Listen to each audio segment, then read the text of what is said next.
नमस्कार मित्रांनो, मी राका. सध्या ओडिसामध्ये, सध्या महाराष्ट्रामध्ये राहायची इच्छा होत नाहीये. महाराष्ट्रात राजनीती इतकी वेगवेगळ्या घाणेरड्या दिशेने जाऊन राहिली आहे, त्याच्यामुळे साधारण माणसाला सुद्धा खूप त्रास होत आहे.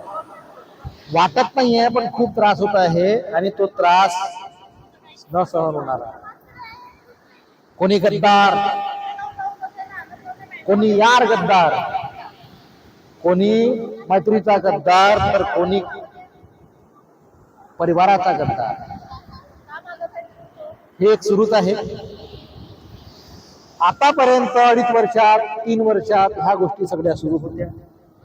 आता पुन्हा हे गद्दार जे तुटले होते इलेक्शन साठी महानगरपालिकेच्या पुन्हा जोडून राहिले आहे.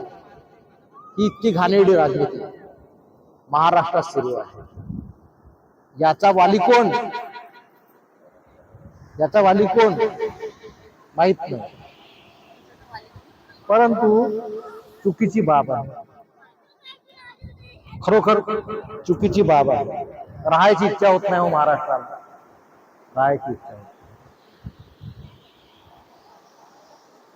पाहो फडणवीस साहेब, काहीतरी करा महाराष्ट्रासाठी. गद्दार आपल्या मध्ये ह्या नको,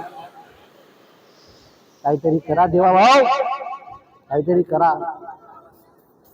तुमच्याकडून अपेक्षा आहे, पण या अशा गद्दारांना तुम्ही सोबत ठेवाल तर अपेक्षा संपून जाईल, संपुष्टात येईल.